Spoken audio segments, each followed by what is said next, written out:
Thank you everybody for your time, and thank you for taking time out of your very busy schedule to check out this webinar of ours. Today we're going to talk about the SHIELD Act. So the SHIELD Act, it's a new law in New York State. So if you live in New York State, this applies to you.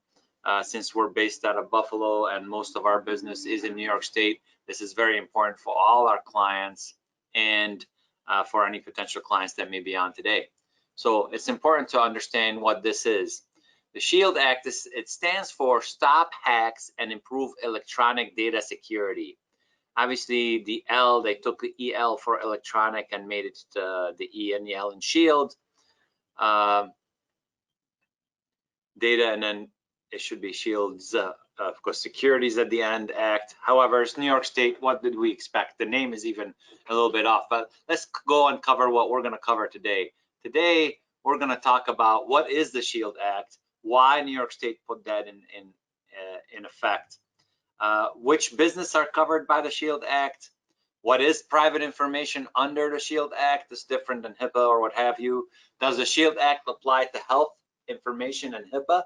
Since a lot of our clients are in healthcare, it's important to know how the SHIELD Act applies to you. It's a little different because there's a lot of things that are the same in HIPAA as they are in the SHIELD Act.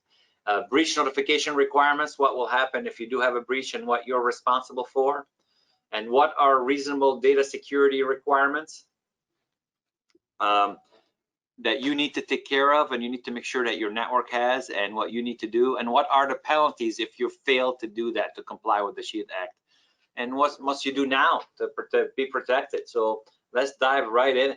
Any questions, feel free to ask in the question section, but we appreciate your time. So what is the SHIELD Act?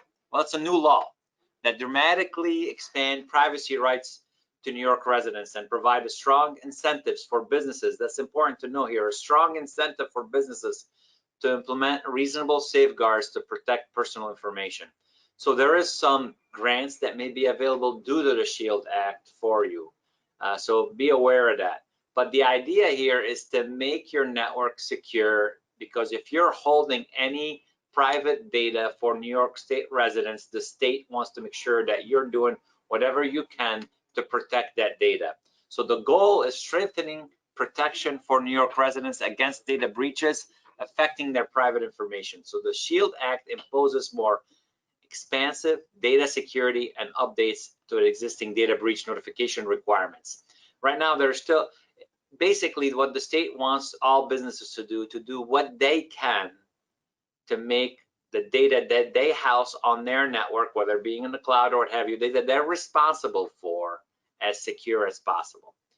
The SHIELD Act has two effective dates, and they both passed. The first one was October 23rd, 2019. Changes to existing breach notification rules came out, which created the SHIELD Act, and that came in existence on March 21st, 2020. The date is just around the time COVID hit. So now this is kind of bubbling back up. Everybody forgot about the new law, and now that COVID is, I won't say gone, however, still affecting us quite a bit. But the SHIELD Act is still in existence. So I just wanted to, we wanted to make sure everybody's aware of what needs to happen. So that's what the SHIELD Act is all about. The state is trying to protect the data of all its citizens. So which business is covered by the SHIELD Act? Who should worry about that? So the SHIELD Act's obligation is to any person or business which owns or licensed computerized data, which include private information of a resident of New York. Any data that you house, so think of it, and we have a list coming up of what this data should, what it is, but any private data, not PHI, not private health information, but PII, protected personal information. Previously, the obligation to provide notification of a data breach under New York's breach notification law applied only to persons or businesses that conduct business in New York. That's not the case anymore. If you house information, whether you are housing it in New York State or housing it in a cloud that's in Iowa or whatever it may be,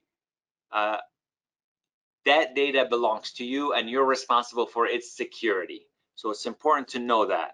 The New York State made their breach, their data breach New York's notification law deeper because of the SHIELD Act, and holds you responsible for securing that data that you hold for your client and your employees. I'll talk about that in a second.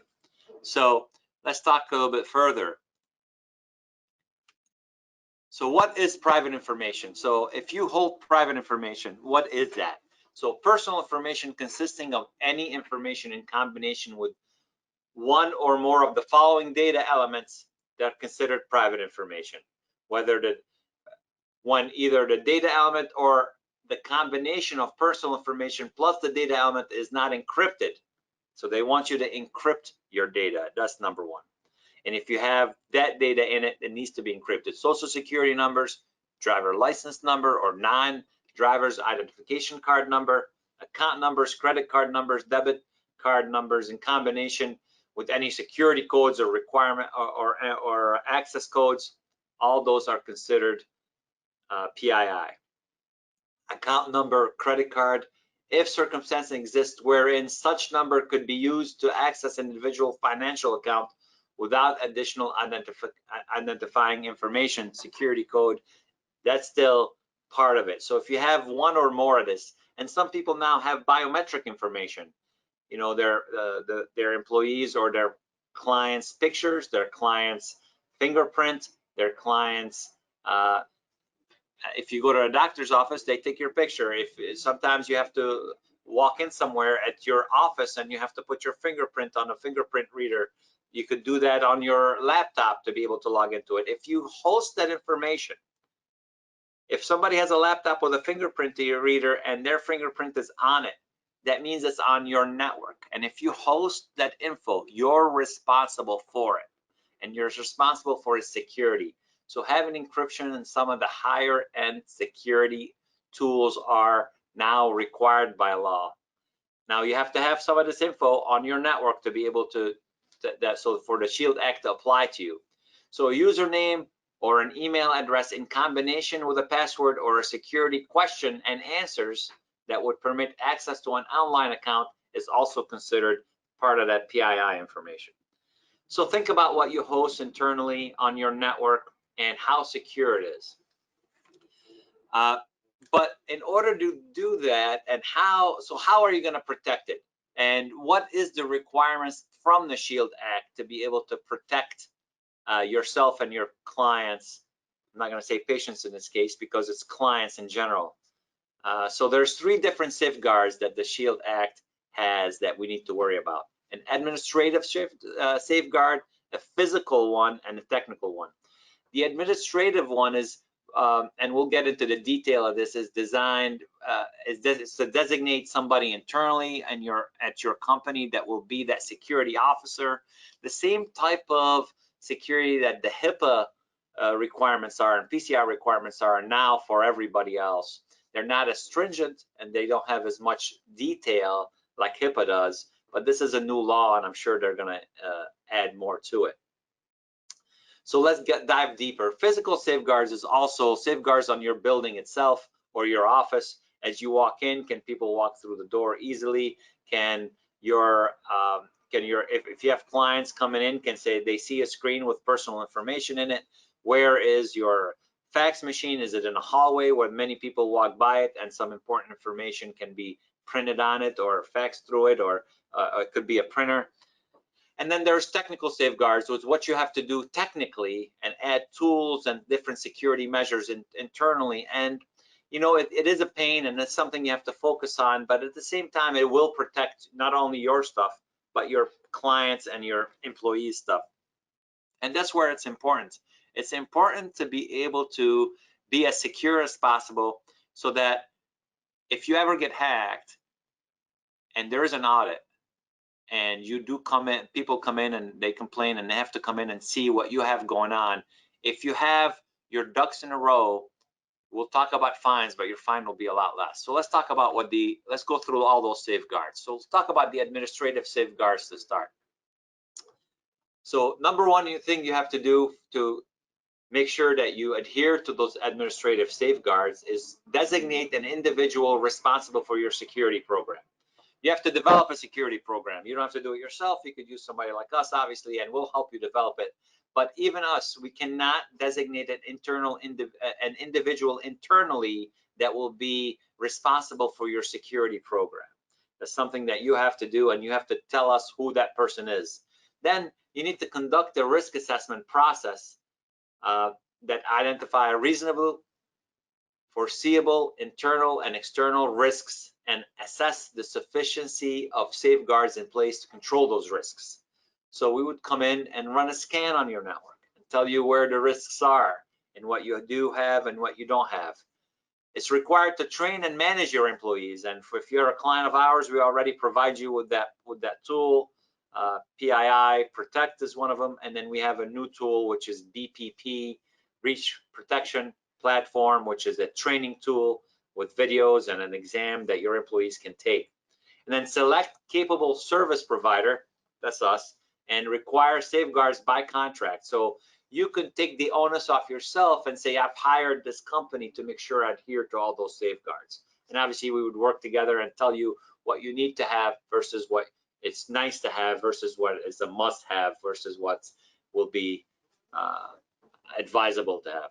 And adjust programs in light of business changes and new circumstances.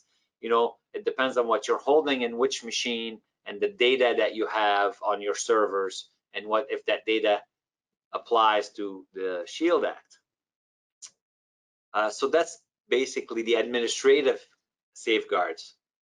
You have to have a manual, a security manual. You have to have a risk assessment, a work plan, and what are you going to do about it? And at least you know what's going on. And you have to have, we highly recommend policies and procedures just in case something goes wrong, who's going to be alerted, how they're going to be alerted, and everything else that comes along with it. Your PSMs can definitely help you with all that. And PSMs, for people that are not our clients, are our partner success managers that work with all our clients to make sure that we adhere and we keep the clients up to snuff on latest technology and anything that they have to adhere to. We become, in essence, their internal IT provider, internal CIO, if you will, virtual CIO.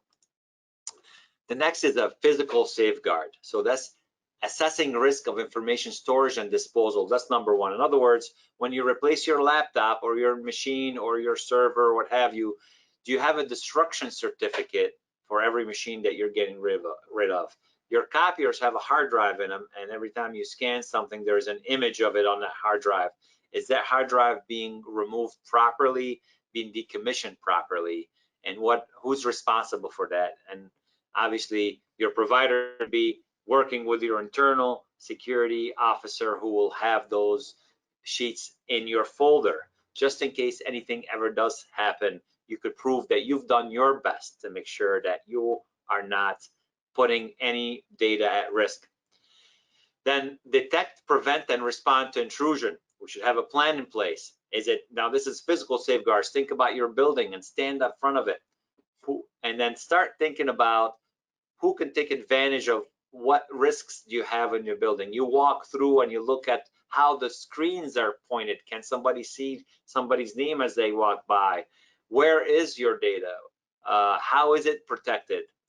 So you want to protect against unauthorized access, use of private information during or after collection, transportation of that information, and destruction and disposal of any device that may have that info. So dispose of private information within a reasonable amount of time after it's no longer needed for business purposes. They don't want you to sit on a lot of data that you do not need. Once you know you don't need it, they want you to be able to do the best that you can to get that device destroyed properly and have a proper NIST destruction certificate associated with it. So that's from a physical perspective. And here we're talking about technical safeguards. So assessing risk in the network and software design. Your software vendors will have, usually can provide that information for you, and we could work with them to make sure that we have that info. But we also have to do a risk assessment on your network. If you're already a client, we already have a risk assessment set up. You may need additional tools that you may have opt out for before, and you did not want it. you may want to reconsider some of that. Assess risk and information processing, transmission, and storage. We'll do that assessment for you to understand how you keep your data, how you back it up, how you secure it, how you encrypt it. So encryption, we said, is a big portion of it. The second thing I'm gonna recommend for you guys is mobile device management. If you travel with your laptop, make sure you have encryption and MDM on that laptop. If you have data on your phone, make sure that phone has mobile device management on it.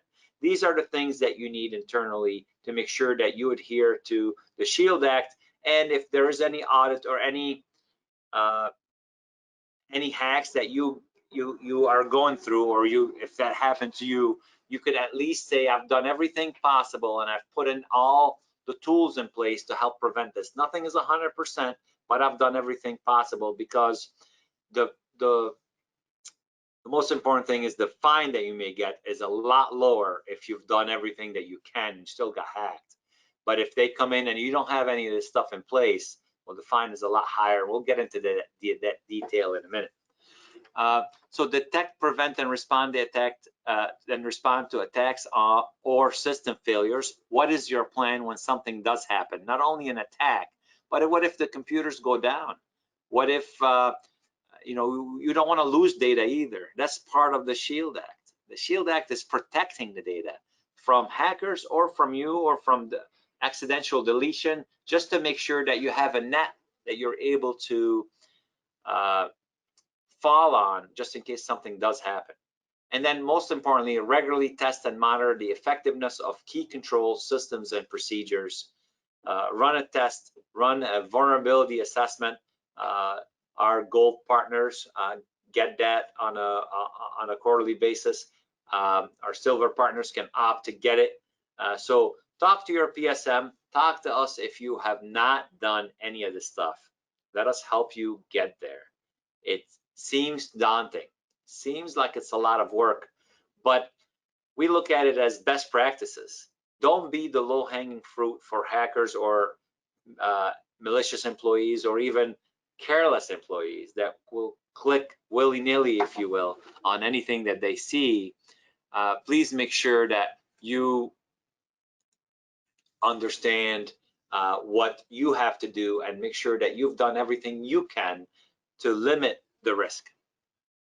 And all these slides, by the way, we just got a question. All these slides will be available to download, and we are recording the webinar. That will also be available.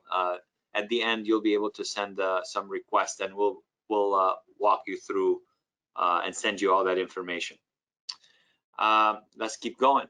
So in addition to the safeguards in the new law, there are some things that you need to be aware of.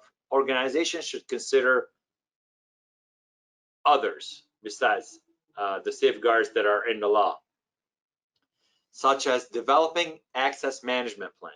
Who has access to which file, to which directory, to which piece of software, and who has access to your building, how they have access to it, who has access to where the data lives.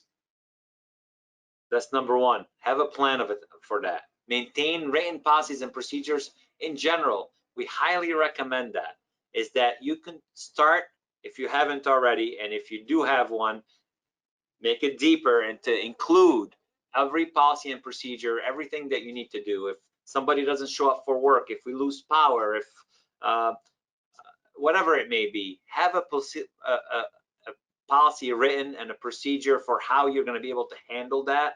So that way, just in case something does happen, at least you know what to do about it, and you don't have to recreate the wheel and think at that point when there is a fire, how you're going to put that fire out. We should have a plan for that. And we could help you in development of all of this, policies and procedures that you may need.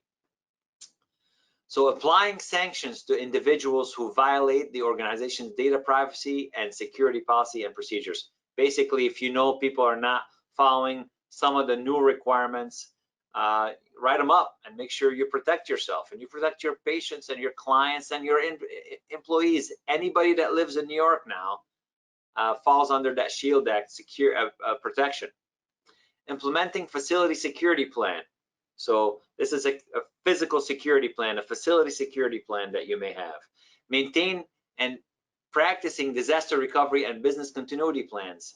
So if you're maintaining and practicing your disaster recovery plan, when something does terribly go wrong, at least you know exactly what to do. So disaster recovery plan is not only losing connectivity to your network, but it could be any disaster that may hit. It could be a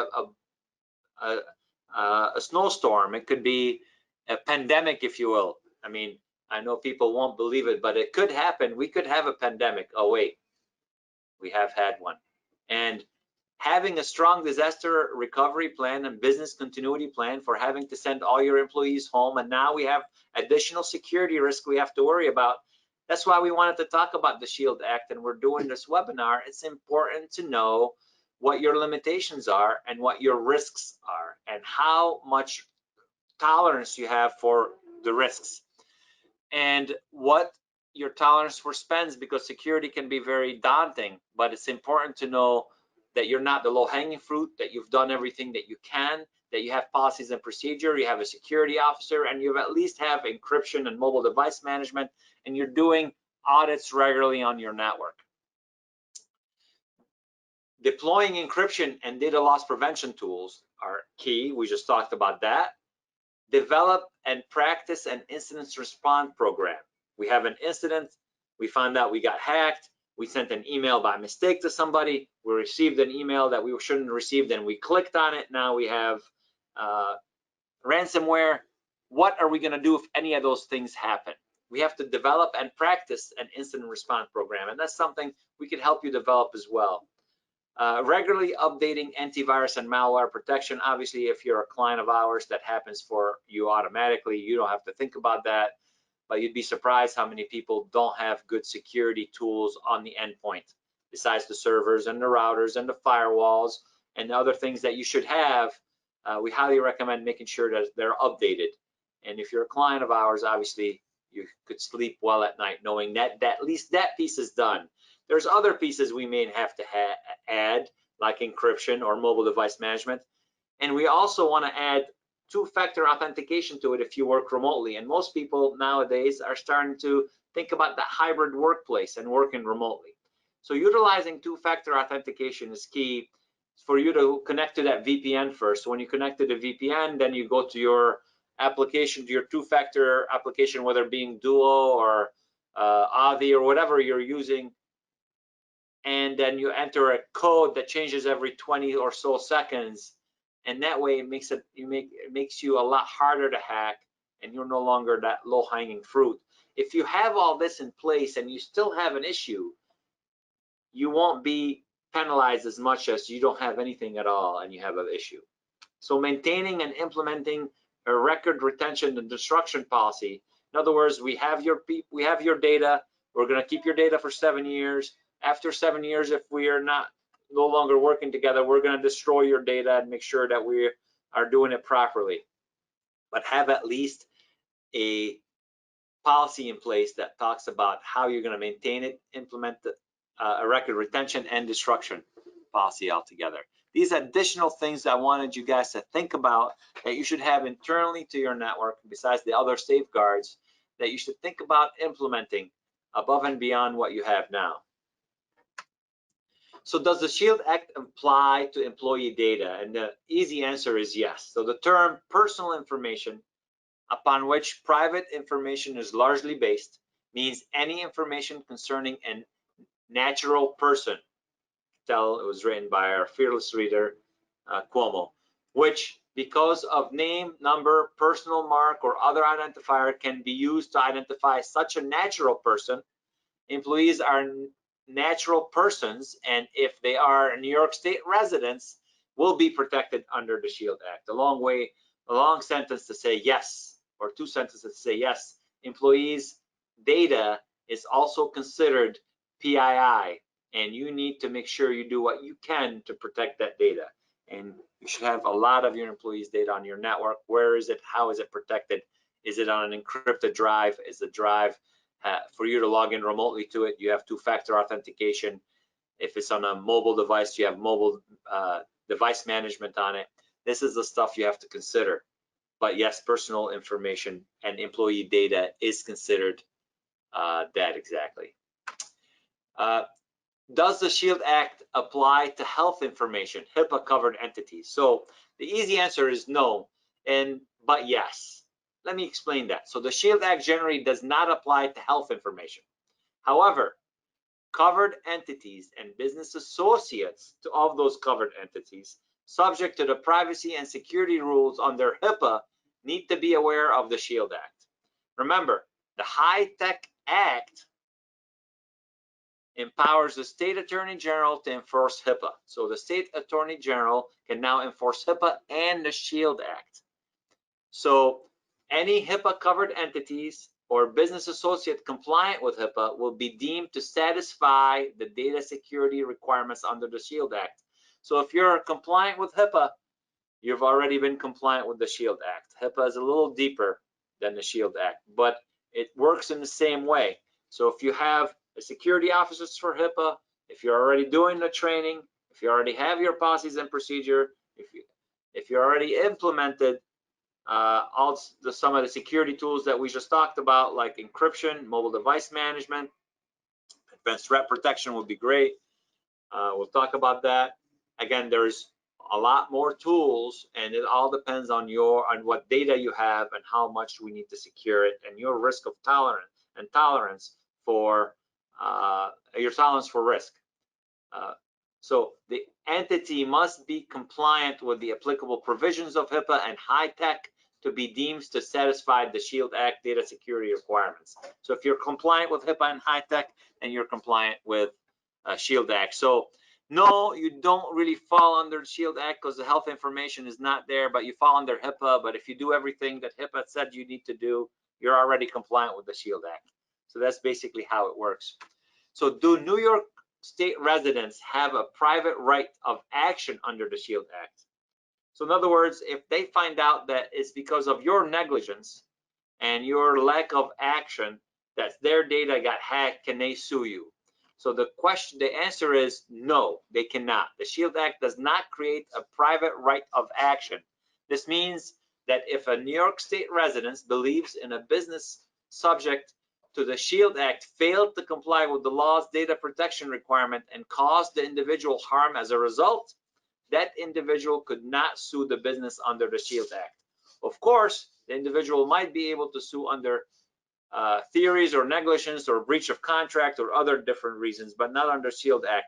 But what they can do is they can call the Attorney General, and then the Attorney General can most certainly sue you if they find that you don't have everything that you need in place, that you haven't done anything, that you are being negligent for with people's data, and they will try to take advantage of that, I promise, because let's face it, it's about money. So what are the penalties for failing to comply with the SHIELD Act? Although the SHIELD Act does not authorize a private right of action, the Attorney General may bring an action to enjoin violation of the law and obtain civil penalties. So 3 different ways to look at it. For data breaches notification violation that are not reckless or knowing, in other words, you've done everything possible. You have encryption, you have mobile device management, you have the policies and procedures, you've created everything you need to do to create it, and you do it, but you still got hacked. A court may award damages for actual costs or losses incurred by a person entitled to notice. So in other words, including consequential financial losses. In other words, whatever they lost is what you're going to pay them. You're not paying for every record. You're paying for whoever is complaining, that one person.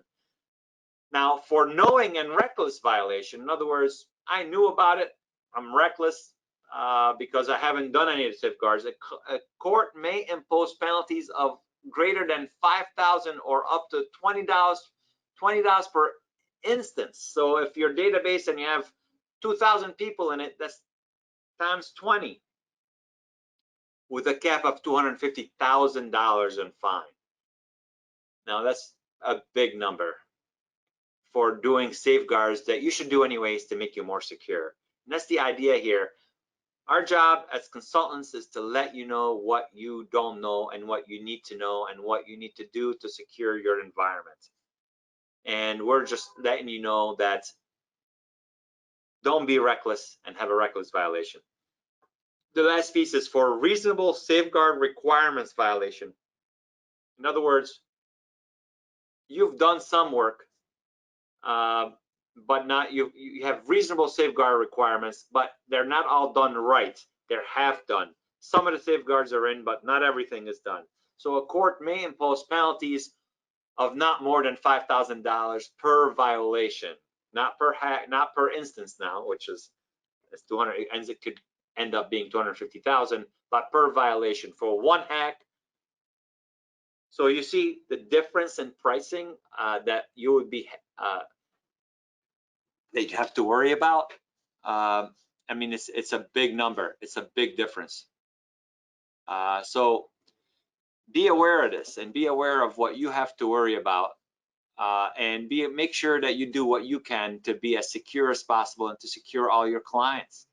So we have a couple of questions that came in, and let me answer them first before we go on.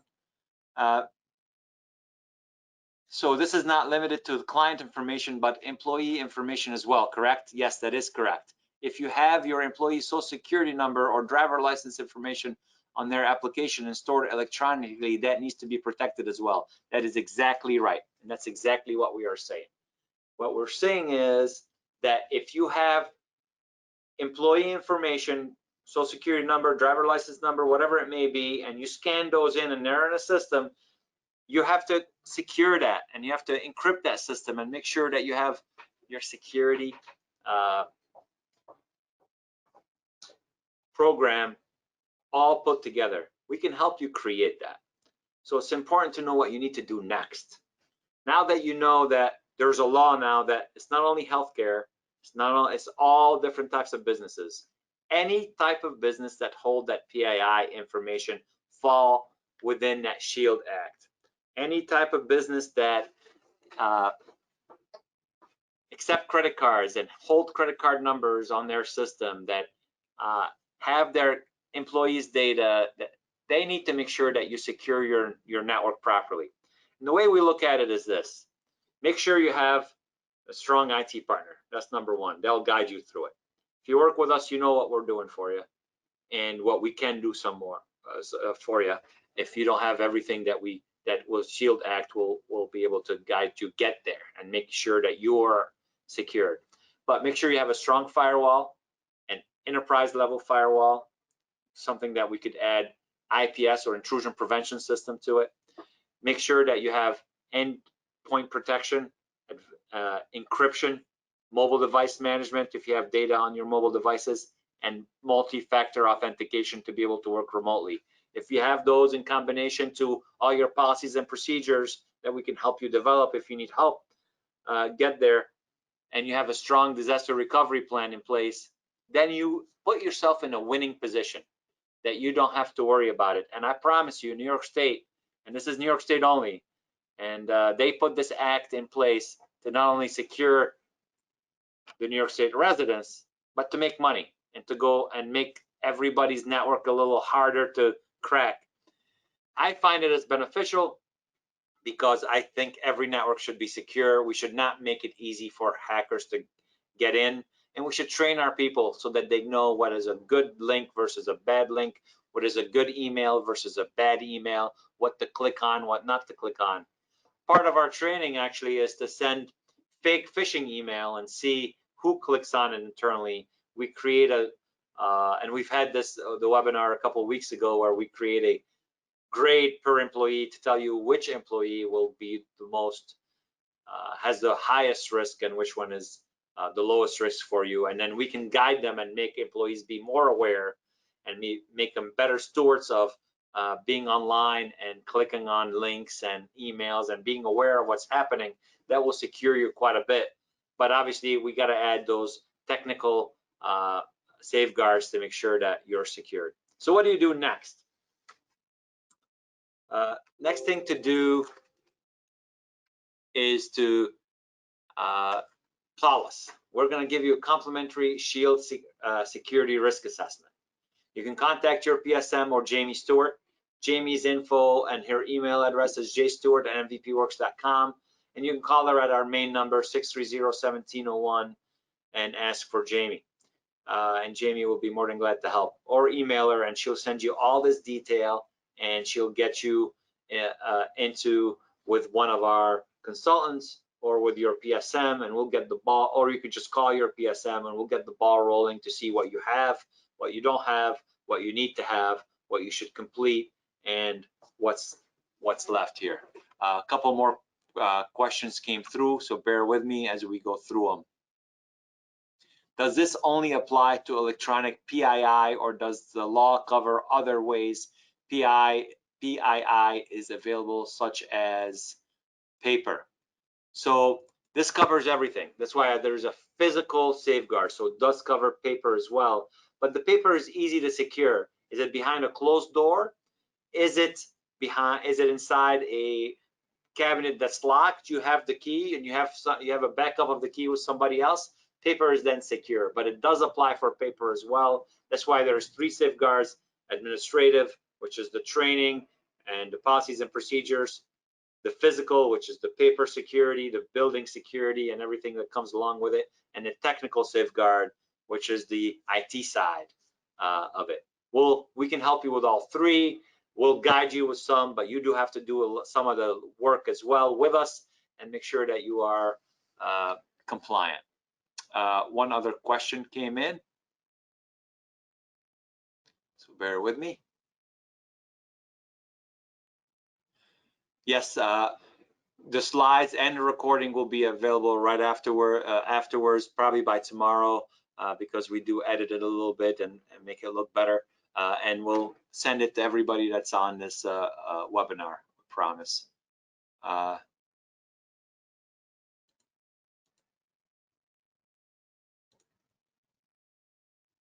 Next, I have one other question.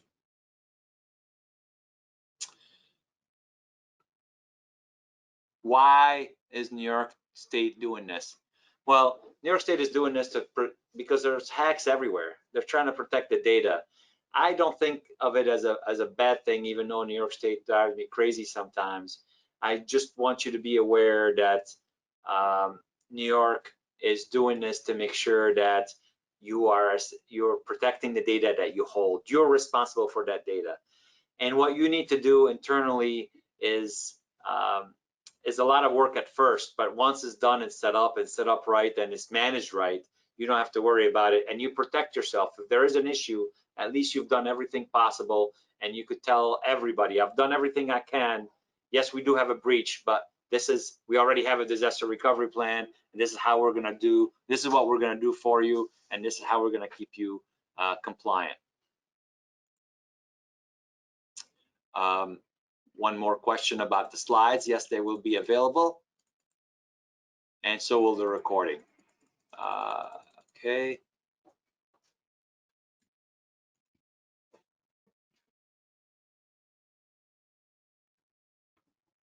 Okay, does MVP offer specific solution to cover only a security piece for the SHIELD Act?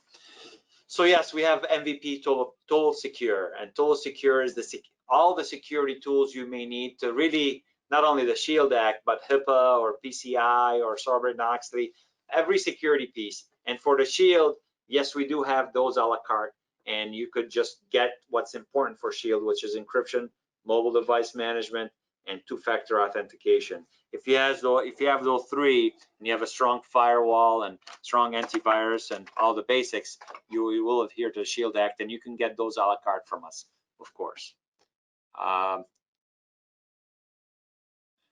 we responsible for third-party vendors like HIPAA?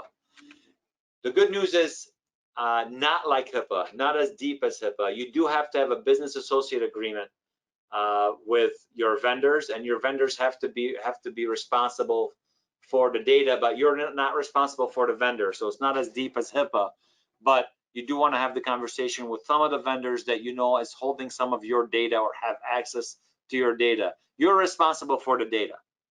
That's basically what it is.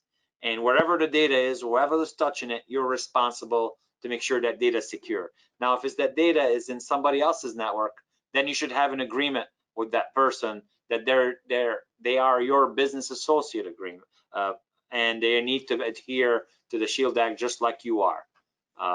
So yes, the easy answer here is yes, but not as deep as HIPAA. Another question came in. If I have internal IT, does MVP work with them to help with this? And yes, absolutely. If you do have internal IT, we can come and assess your security stack, what they're doing for you, where your holes are. We'll run some scans, and then we'll guide them and show them what they need to do to make sure that they have everything possible and everything that they need to be successful in making sure you adhere to the SHIELD Act. And we'll guide them through that. So absolutely, we can help your internal IT staff. Do you know if our group is protected under SHIELD? Hi, Anshul. Yes, your group is. You are protected under HIPAA, and you are adhering to HIPAA. Since we work with that together, you definitely have the things that you need to be secured. Since you've been with us for such a long time, appreciate your business as always. Good to see you on our webinar. I hope you find value there. Would this be under total protection? So yes, it would be under total protection. Really, the gold one includes all of them. But the silver, you may need to add encryption and mobile device management and two-factor authentication. So it's included under some of our total protection, not all. But because total protection will have depth because of total secure, and both of them together, if you have both, then yes, you are completely covered. If you have gold, you're covered. If you have silver, you just need a couple other little tools and you will be covered. And then we'll talk more about actually the administrative contact that you will designate have to have a manual and all the stuff that will have to be in it. We can help you get there and show you which policies and procedures you should have. We'll give you some templates you could use. So that all comes with our BPP program. So please reach out to your PSM. You're welcome. And that was my last question. So let's then recap of what you need to do next. Is you need to get a hold of your PSM or Jamie Stewart. Jamie will be sending some information out and this recording to everybody who attended. Truly appreciate your time. The SHIELD Act is basically HIPAA for everybody else. It's not as deep as HIPAA, it's not as stringent as HIPAA or PCI, but it's, I think, finally the bare minimum. I think finally we have a law that will make you more secure and have people start taking security more personal. Because if you talk to your client and you say, please give me your social security number, I'm going to hold it and I'm responsible for it, you better be responsible for it. You don't want to lose client, you don't want them to lose faith in you, and you want to do everything possible to secure yourself. Well, I hope this was helpful, everybody. We're about 10 minutes early to finish, so I'm going to stay around. If anybody have any other questions, please feel free to let me know. I can unmute everybody now and open it up for everybody to say and ask any questions that you may have. If not, feel free to bounce out. I give you all the data. Thank you very much, and make sure that you take advantage of our risk assessment that we're doing for you at no charge. Get a hold of your PSM, send Jamie a message, and let us give you all this data. Go back, review it, and then call us if you need any assistance or any help. Truly appreciate it. I see I've unmuted everybody, but some employees are self-muted. So any attendees that would like to add something, you may still be self-muted. So make sure that you click on that icon and unmute yourself if you have any questions to say. If not, thank you very much for showing up. People are dropping off now, but thanks. I hope you found this beneficial. I'll wait a couple more minutes and then we'll disconnect. Thank you, everybody. And since we're at the end here, I'll also mention that we've been doing a series on Facebook called the MVPs of MVP. This is our employees that we interview, and so that you get to know them personally a little bit better. And also our partners, our clients, we're going to interview some. So if you're interested in that, I know Jamie sent some emails out, but feel free to reach out to Jamie. We'll put you on the list and we'll feature you as one of our MVPs. Truly appreciate your business, and let's take security very seriously, and let's be Shield compliant at a minimum. Thanks everybody, have a great day. Most people dropped off already, so we're gonna end it here. Have a great day everybody, and have a wonderful weekend.